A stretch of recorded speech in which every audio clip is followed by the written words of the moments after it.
yu ñëw tey pour couvrir suñu point de presse ma bëggoon tamit leeral wax ji du conférence de presse point de presse la donc il n'y aura malheureusement pas de questions point de presse bi nag ngeen may ma au vu de la solennité du moment et de l'heure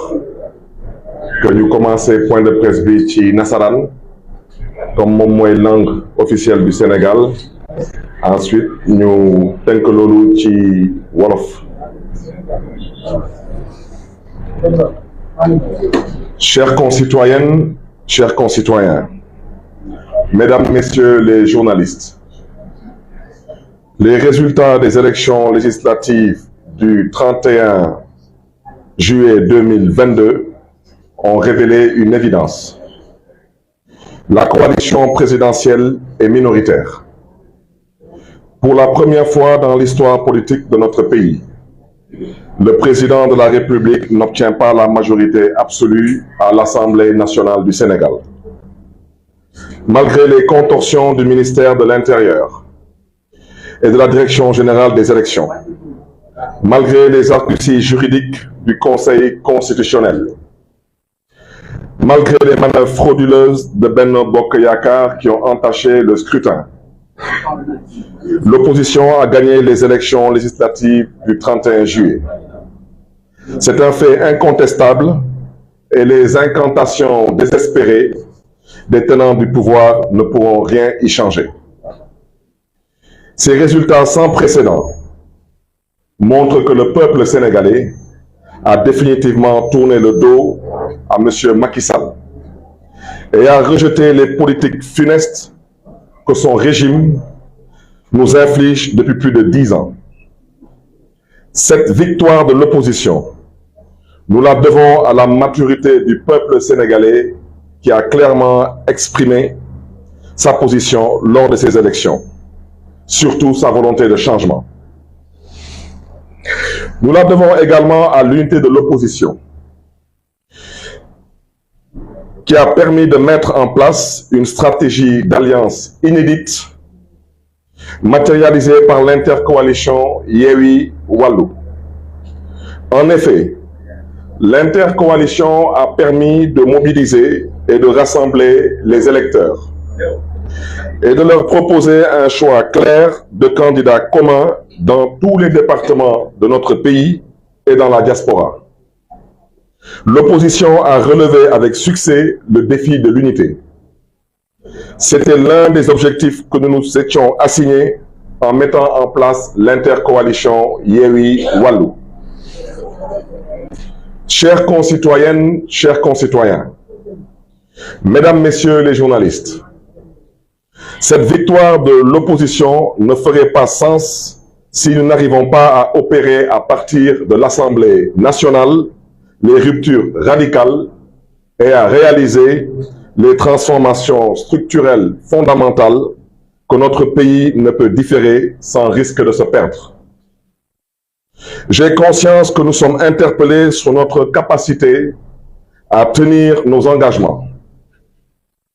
Ainsi,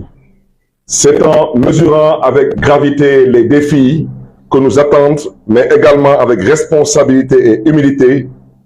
que je vous annonce ma candidature à la présidence de l'Assemblée nationale du Sénégal. Ma candidature est portée par toute la coalition Yewwi Askan Wi. Et je voudrais remercier les leaders, femmes et hommes de notre coalition, d'avoir porté leur choix sur ma personne. En présentant ma candidature à la présidence de l'Assemblée nationale, Yewwi Askan Wi veut faire de cette institution majeure le centre d'impulsion de la vie politique nationale. Nous voulons une Assemblée nationale qui redonne le pouvoir au peuple sénégalais et qui rend compte au peuple sénégalais. Nous voulons une Assemblée nationale qui instaure une gouvernance fondée sur la prééminence et la permanence de la République garante de l'état de droit, de l'équilibre et de la séparation des pouvoirs, de la démocratie, de la décentralisation, des droits humains, de la participation citoyenne et dans la et de la transparence dans la gestion des ressources publiques. Nous voulons une Assemblée nationale qui sera le lieu du débat public. Une Assemblée pour débattre du sens à donner aux institutions de la République et pour leur donner la crédibilité que le peuple sénégalais est en droit d'attendre. Nous voulons également une Assemblée de combat. Une Assemblée pour se battre contre les injustices,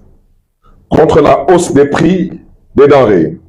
produits et services de consommation courante, contre la délinquance de nos services publics, singulièrement l'école publique et l'hôpital public, contre l'instrumentalisation de la justice,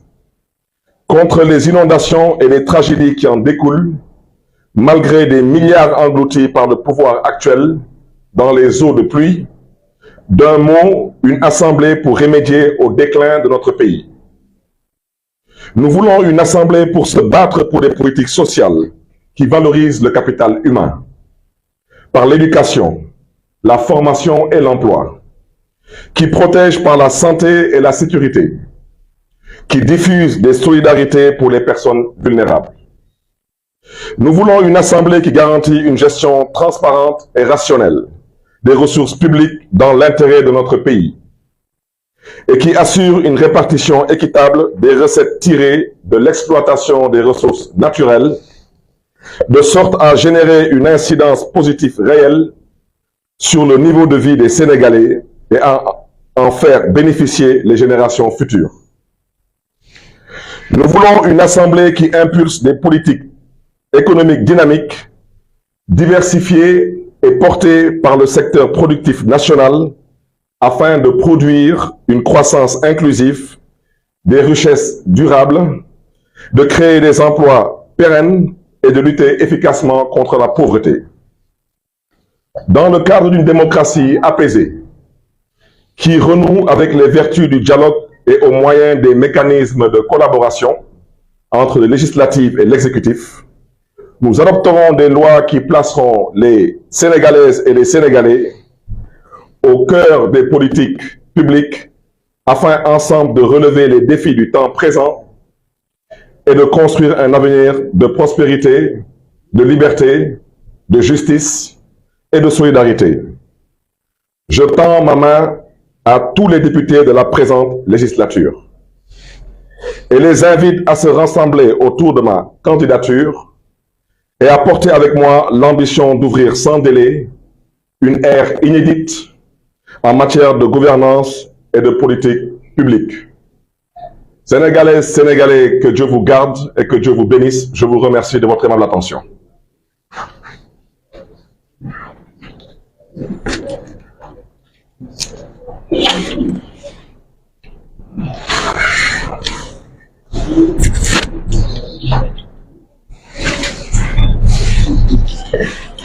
asalaamaaleykum mbokk yi ginnaaw bu ñu sante yàlla gërëm suñu mbokk journalistes yi ñu ñëw tey pour couvrir suñu point de presse ngeen may ñu nuyoo sénégalais yu nekk fii ci biir réew mi ak yu nekk bitim réew mbokk yi nag ginnaaw bu ñu yàlla maye ndam ci élection législative yu ñu amoon le 31 juillet 2022 mu nekk ndam bu kenn du laam-laame ñu xalaat ci suñu gis-gis bu gàtt que élection yi jàngat buñ ci am mooy lu ñu waxoon Sénégalais yi ci élection yi mooy président Macky Sall amatul majorité ci biir réew mi te loolu moom ba Sénégal doone Sénégal ba tey loolu c'est la première fois ci histoire politique u Sénégal président nekk en exercice te bañ a am majorité ci assemblée nationale lu ko waral ñëpp xam nañ ko mooy puukare bu président Macky Sall nekkee ci réew mi ak njabootam jaay doole bu président Macky Sall di wootee ci réew mi ñàkk ormal démocratie bu président nekkee ci réew mi ak ñoom seen loolu moo waral tey askanu Sénégal wane ful ak fayda jël nag seen yaakaar dénk ko intercoalition Yewwi Wallu. mbokk yi ba ñuy campagne dañu jëloon engagement ci askanu Sénégal ne leen ginnaaw bu président Macky Sall nekkee minoritaire ci biir dëkk bi ñu ngi sàkku ci yéen mbokk yi ci yar ak teggin ci jàmm ak salaam ci yéene ak yaakaar ngeen jël seen majorité ngeen dénk ñu seen majorité ñu toogal leen ci assemblée nationale toogaay bu am fulla ak fayda ak yéene ak yërëmande ànd ci nag ak pas-pas ak yaakaar. mbokk yi ngeen may ma nag ma yëgal leen ak mbégte su ma yéenewul nekk candidat suba incha allah lundi le 12 septembre 2022 ci poste président wu assemblée nationale bu Sénégal. mbokk yi mbégte boobu nag mbégte bu yaatu la parce que nga nekk ci coalition ëppoo fa xam-xam ëppoo fa fit ëppoo fa engagement politique ay leader tànn la loolu dañ ci sant yàlla moo tax ngeen may ma gërëm ma sant conférence des leaders coalition Yewwi Askan Wi. mbokk yi nag assemblée nationale bi su ci yàlla àndee nuñ ko fas yéene doxalee mooy lu sénégalais yi namm ci assemblée nationale du Sénégal mooy ay député yuy toogal seen askan te bañ a fa toogal président de la république ay député yu nangu toogal seen askan te nangu di contrôler daanaka di saytu lii di gouvernement bi di liggéey ay député yu nangu tamit di voter moo xam ay projet de loi yu bàyyeeku ci gouvernement bi wala ay proposition de loi yu bàyyeeku ci député yi wante ay une fois de plus ay texte de loi yuy jàppale askanu Sénégal yuy dimbali askanu Sénégal yuy défendre askanu Sénégal moo tax assemblée nationale boobu ñu bëgg mu nekk assemblée nationale buy mën a garantir lu ñuy wooye séparation des pouvoirs wante Macky Sall di bëgg a nekk ci dëkk bi di buum du ak di buumi loolu moom dafa nar a dakk Sénégal moo tax ñu ne assemblée nationale boobu day nekk assemblée nationale buy may Macky Sall aafiya mais buy xeex tamit ba askanu Sénégal tamit am aafiya day nekk assemblée nationale tamit buy def kéem kattanam ba justice sénégalaise tamit am tamit aafiya pour sénégalais yi di ci mën a gis tamit seen bopp day nekk tamit assemblée nationale buy joxaat crédibilité démocratie sénégalaise. mbokk yi assemblée nationale bu ñu namm gis ñun mooy assemblée nationale buy tegaat lépp ci yoon daanaka dund bu cher bi ala kulli al nguuru Macky Sall dinañ ko teg ci suuf incha allah dund bu cher bi lu ko waral ñépp xam nañ ko mooy état bu namm surtaxer le quotidien des Sénégalais te ci campagne bi joxe woon naa fi benn exemple nee naa Sénégal lépp lu ngeen laal Sénégal lu mu munti doon nag su doon jar 100 francs da ngeen jàpp ni que 50 francs 60 francs yépp ay taxe la te lu koy firndeel dañu jëlee exemple essence oto buy jógee ba Mali daw ba Sénégal te amul chargement ñëw fi port de Dakar yëpp fi gasoil wala yëpp fi essence delluwaat Mali su ngeen demee tey Mali litre super wala litre gasoil moo gën a yomb tey Bamako ko fii Dakar kon dund bu cher bi te lu ngeen mënti laal moo xam ceeb diwlin suukar lu ngeen mënti laal noonu la bi tëddee kon ñu ne loolu dinañ ko xeex leneen tamit lu ñuy fas yéene xeex ci assemblée nationale mooy bépp loi bépp décret bépp arrêté bu président Macky Sall ak nguuram jël te muy lor askanu Sénégal su ma xel ngi dem ci lu mel ni la vente de l'hôpital Aristide Le Dantec man Barthélémy Dias kenn dégguma ci big rek maa ngi dégg jaay nañ benn genn wàlla université bu Dakar man Barthélémy Dias kenn dégguma ci parce que nag lu ëpp tuuru te wolof njaay nee na fulla nag mooy jaay Dakar dama ne askanu Sénégal du ñu dénk seen baat ñuy am xel ñaar ci taxawaay bu ñuy am ci assemblée nationale lépp lu président Macky Sall def ci ay licence de pêche nga xam ne ni moom rek la engagé parce que dama ne wolof njaay nee na balaa ngay laax jaay nga laax lekk te askanu Sénégal dañu sonn dañu tay ci Macky Sall ni mu nekkee ci dëkk bi foog ñu ni dañ ko dénk moomeelam te dañ ko dénk moomeelu askanu Sénégal mu bañ ko waxtaanee bañ ko pencoo ne da koy aakimoo ne da koy pàccoo ak ay mbokkam loolu nag dina dakk moo tax mbokk yi ñu ne suñu candidature bii dañ ko fas yéene fësal suba incha allah ñuy sàkku ci député yi moo xam ñu nekk ci opposition moo xam ñu nekk